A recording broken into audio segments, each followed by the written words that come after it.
नमस्कार दोस्तों, Bharat selection wing Lakhperabagh Barabanki के ऑफिशियल चैनल पर आप सभी का स्वागत है।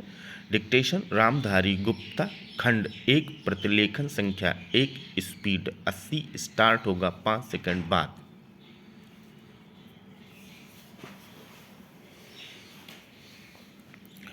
सभापति महोदय, मैं रक्षा मंत्रालय की मांगों का समर्थन करने के लिए खड़ा हुआ हूँ।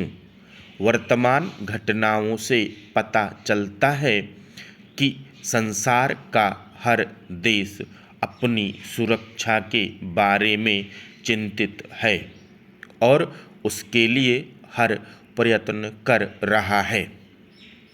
इस दृष्टि से अन्य देशों की तरह हमारे देश में भी रक्षा मंत्रालय का महत्व है।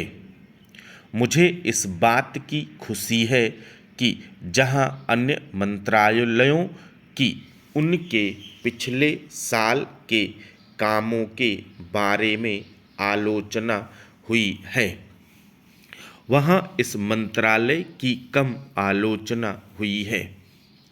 इससे पता चलता है कि इस मंत्रालय ने पिछले साल अच्छा काम किया है। मोटे तौर पर किसी भी देश की सुरक्षा नीति का लक्ष्य यह होता है कि दूसरे देशों, खासतौर से पड़ोसी देशों के साथ मित्रता के संबंध स्थापित हों और हम एक दूसरे के मामलों में हस्तक्षेप न करें। लेकिन उसके साथ यह भी जरूरी होता है कि हम अपने देश की सीमाओं और अखंडता की रक्षा करें।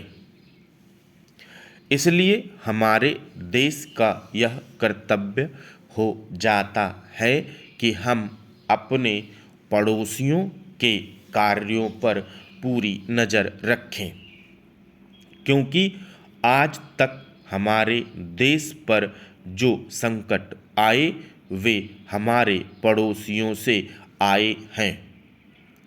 1965 में पाकिस्तान के साथ जो लड़ाई हुई और उसके बाद ताशकंद में जो समझौता हुआ, वह सिर्फ कागज पर ही रहा। पाकिस्तान ने उस पर कोई अमल नहीं किया। इस दृष्टि से बहुत जरूरी है कि हम अपने देश की सुरक्षा की हर तरह से व्यवस्था करें। हमारा उद्देश्य दूसरों पर आक्रमण करना नहीं है, लेकिन यदि हम पर कोई आक्रमण करे तो हम में इतनी शक्ति अवश्य होनी चाहिए कि हम उसका डटकर सामना कर सकें। आप जानते हैं कि पिछले दिनों पाकिस्तान को अमेरिका और चीन से काफ़ी मदद मिली है। रक्षा मंत्रालय की रिपोर्ट में भी कहा गया है कि पिछले साल अमेरिका ने पाकिस्तान को 1500 करोड़ रुपए की फौजी सहायता दी है।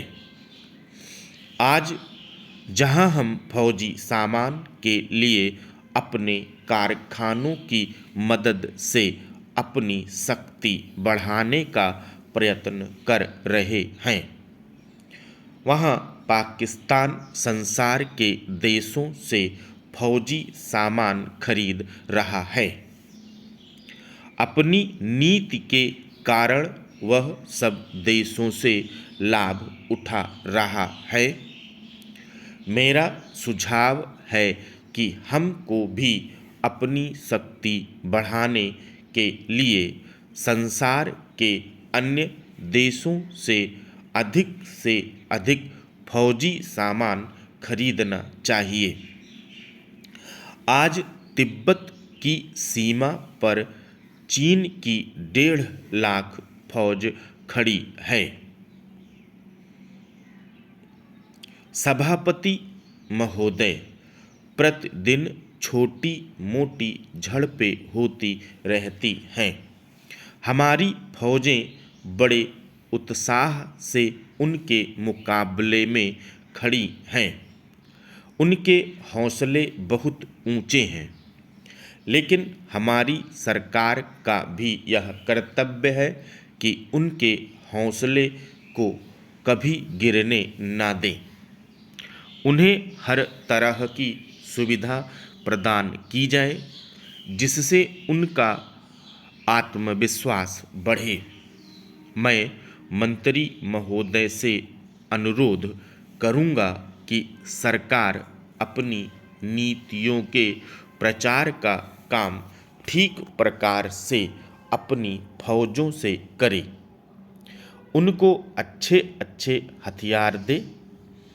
अनुसूचित जातियों और आदिवासी जातियों के आयुक्त ने जो अपना प्रतिवेदन प्रस्तुत किया है, उस प्रतिवेदन को देखने से यह प्रतीत होता है कि इसको तैयार करने में उन्होंने बहुत परिश्रम से कार्य किया है। इसके लिए मैं उनको और उनके सहयोगियों को धन्यवाद देता हूँ, परंतु साथ ही साथ इस प्रतिवेदन के संबंध में कुछ आवश्यक निवेदन भी करना चाहता हूँ। पहली बात तो यह है कि इस प्रतिवेदन को देखने से ऐसा प्रतीत होता है कि इन कार्यों के लिए जिस धन का उपयोग होता है वह 3 साधनों से उपलब्ध होता है: केंद्र सरकार द्वारा, राज्य सरकारों द्वारा और कुछ गैर सरकारी संस्थाओं द्वारा। प्रतिवेदन के अनुसार जितना धन इन कार्यों पर व्यय करने के लिए दिया जाता है, उतना धन पूरी तरह से व्यय नहीं हो पाता। मैं यह नहीं कह सकता कि आवश्यकता से अधिक धन दिया जाता है या कार्यकर्ताओं को वह धन प्राप्त ही नहीं होता, जिसके कारण से वह बिना खर्च हुए बच जाता है। मैं तो यह चाहता हूँ कि जितना धन दिया जाता है उसका पूरा उपयोग हो और आयुक्त को यह न कहना पड़े कि इस कार्य के लिए जितने धन की आवश्यकता थी उतना धन नहीं मिल पाया और विवश होकर हमको उस कार्य को बीच में ही रोकना पड़ा। जहाँ तक राज्य सरकारों का संबंध है, बहुत सी राज्य सरकारें अभी तक इस कार्य में असावधानी से काम ले रही हैं और इस कार्य को उपेक्षा की दृष्टि से देखती हैं। आयुक्त ने इस बात की शिकायत की है कि बहुत सी राज्य सरकारों ने अनेक पत्र भेजने के बाद भी अभी तक अपनी रिपोर्ट नहीं भेजी है। मैं चाहता हूँ कि सरकार इस तरफ निष्ठापूर्वक ध्यान दे। राज्य सरकारों पर दबाव डाला जाए कि वे इस दायित्व के प्रति सचेत हों और आयुक्त को उनके कार्य में पूरा सहयोग प्रदान करें।